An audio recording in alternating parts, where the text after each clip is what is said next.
What's going on, YouTube? It's your boy Dark Light coming right back at you, beautiful people, with another reaction, y'all.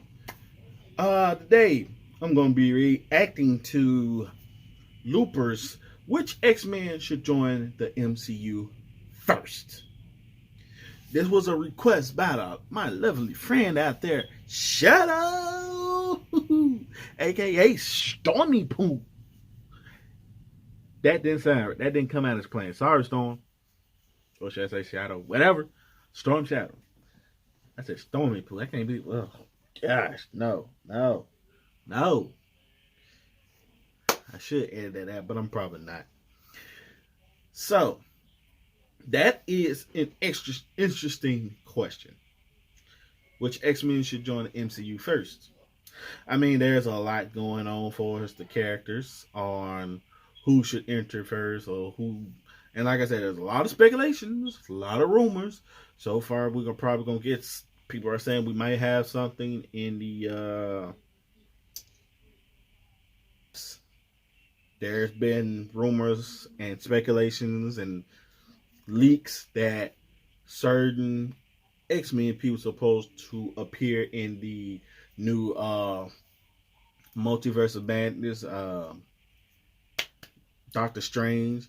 Then you have the TV show WandaVision supposed to appear in that as well. So I don't know.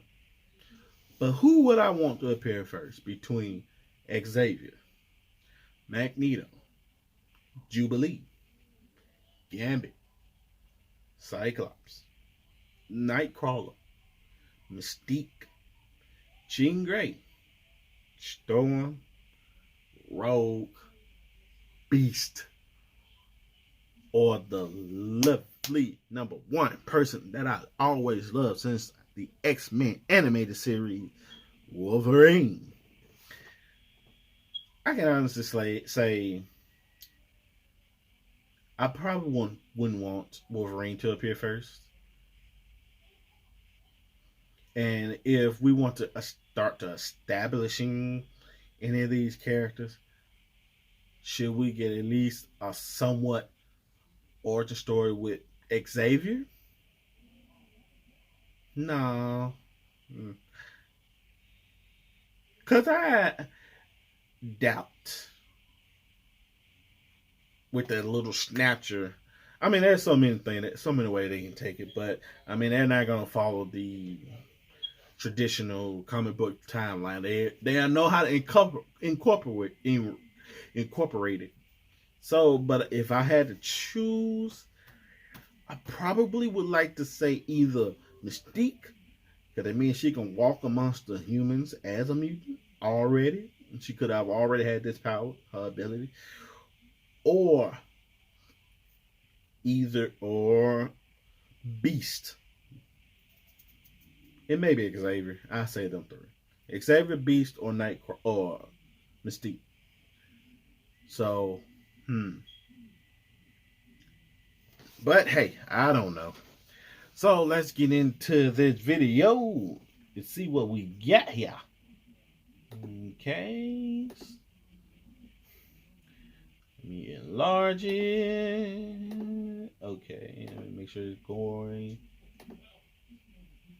And yeah. Now that the X-Men movie rights are finally back in Marvel's hands, MCU fans are running wild with speculation as to which mutants might show up in the franchise first. From A-list icons to ambitious wildcards, here are the X-Men who most deserve a place in the Marvel Cinematic Universe.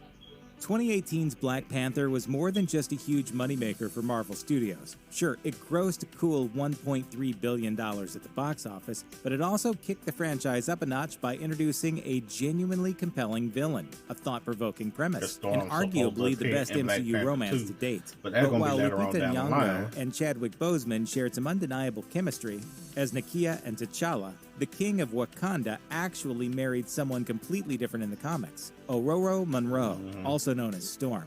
In comic lore, Ororo and T'Challa first met as children when she used her weather-manipulating powers to save the young prince from a kidnapping in Africa.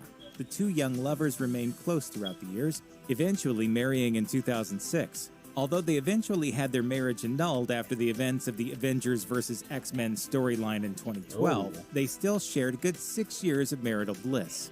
With Black Panther 2 officially slated for release on May 6, 2022, Marvel has the perfect opportunity to introduce Storm while staying true to the source material. Yeah. Back in February 2018, comicbook.com asked director Ryan Coogler about a potential Storm sighting in a future sequel. He replied, "I don't know enough about that acquisition to even talk about it. If it's something that goes through, I can't think of better hands for those characters to be in than Kevin Feige." With the rights finally in hand, a storm may indeed be brewing for Black Panther 2. He may not have been a part of the original comics team, but these days it's hard to imagine the X-Men without Wolverine. Yeah. Hugh Jackman played the iconic role for 17 earlier years stages in of 9 comic, movies but they don't before go by finally comics, deciding so to hang up his claws eventually after they're going to put 2017's somebody wildly else new. successful They're swan going to song, start off with Logan.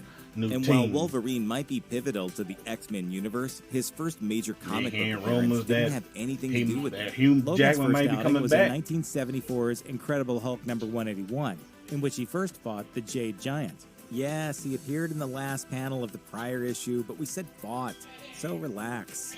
What could this mean for the MCU? Obviously, you could make the argument that it would be fitting to introduce Wolverine in a future Hulk project, either on Disney Plus or on the silver screen.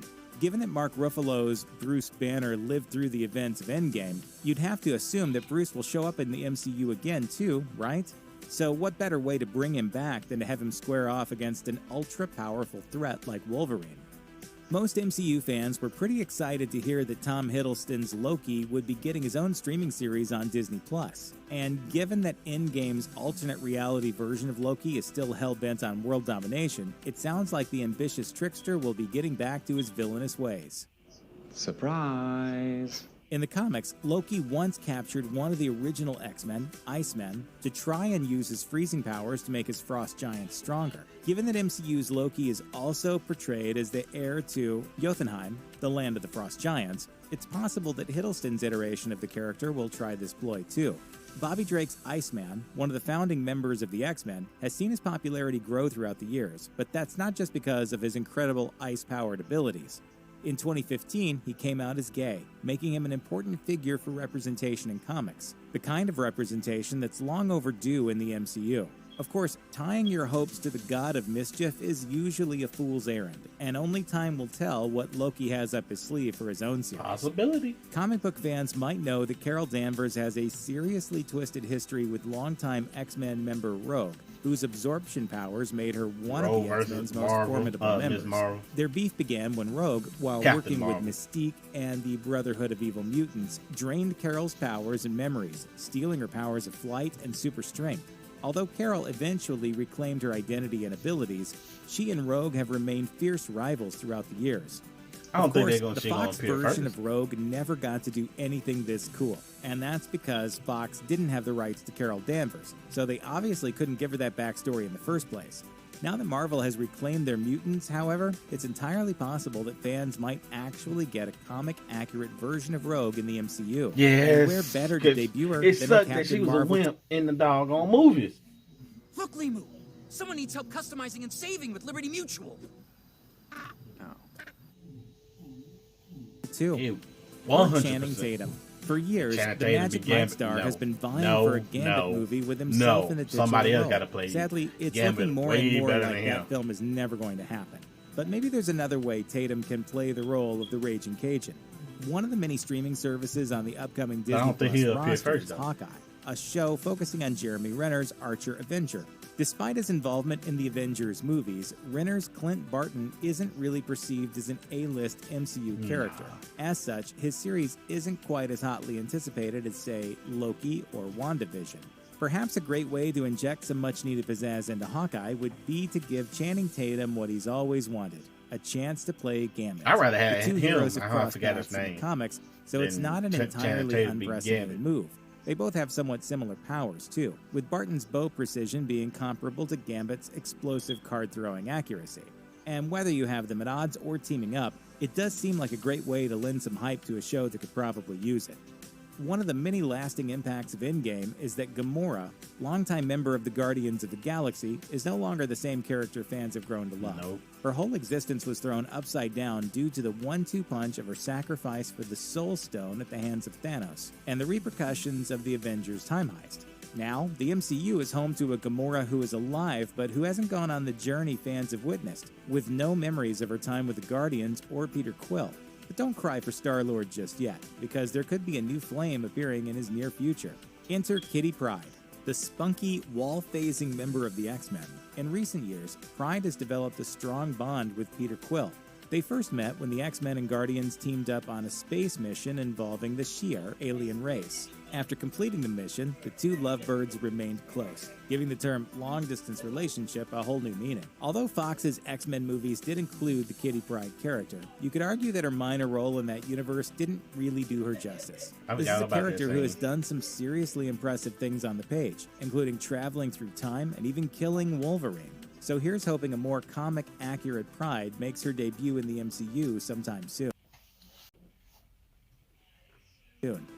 James Wan's Aquaman hit theaters in 2018, But dominating Namor the isn't box office worldwide gonna with a appear gross to of a Black whopping Panther 2. $1.1 billion. Now, for seemingly the first time in the past 10 years, Marvel is staring at an opportunity to take a page from the DCEU's playbook and try to capitalize on the muscle-bound Fishman craze. One of Marvel's first ever characters was Namor But the they Submariner, already made King reference of to Atlantis. him It's been in more than 80 Endgame. years since his on-page debut, But he's and although not he has gonna fought both for and against the appear to heroes of the Black Marvel Panther Universe 2. during that time, he is widely considered a good guy. He became an official member of the Avengers in 1985, but more recently he joined the Uncanny X-Men in their 2009 comic run. Namor's affiliation with the X-Men has actually earned him a powerful rival in the past 10 years, Wakanda's King T'Challa. During the Epic Adventures vs. X-Men comic event, a Phoenix Force-corrupted Namor even went so far as to attack Wakanda with his Atlantean army, bringing great destruction to the African nation. Should Marvel choose to bring their first mutant into the MCU, Black Panther 2 would be a great place to do so. There was even a potential Easter egg in Avengers Endgame that fans believe hinted to his arrival, with Okoye mentioning a suboceanic earthquake off the coast of Africa. It was a mild subduction under the African plate. Do we have a visual? How are we handling it? Net. It's an earthquake under the ocean. Fingers crossed for a clash of kings in T'Challa's next solo album. When Jubilee joined the X-Men at the dawn of the 1990s, Jubilee. she became one of the youngest members of the team's roster. A mutant capable of shooting firework-like energy plasmoids out of her hands, the young Chinese-American heroine quickly became a fan favorite due to her quirky personality and dazzling appeal. However, after I a don't think run-in she's gonna with be a the certain first. foe, she became much more than just a mutant.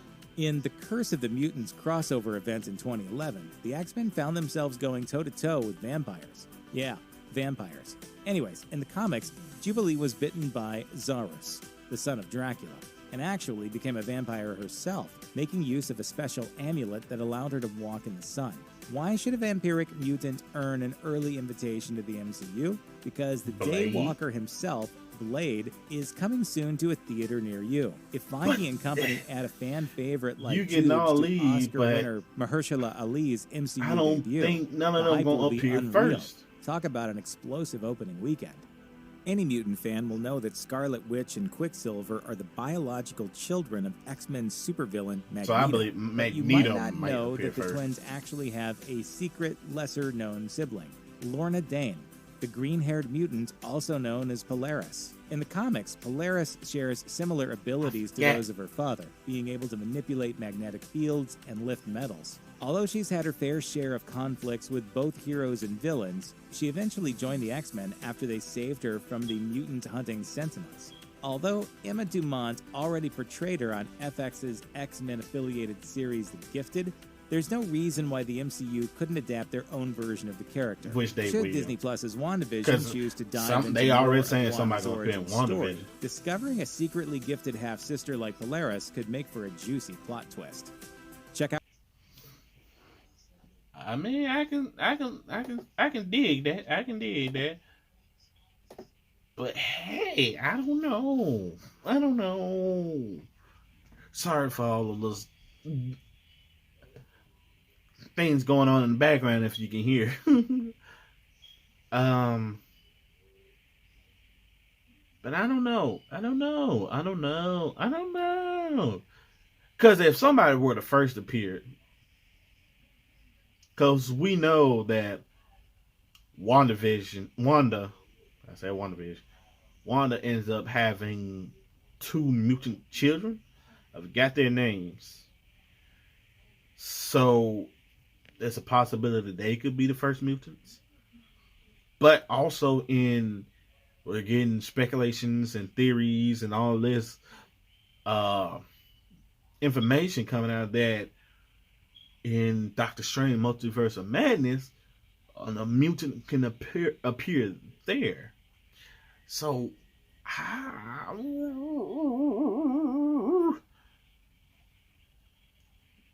like I said, in the Multiverse of Madness, it could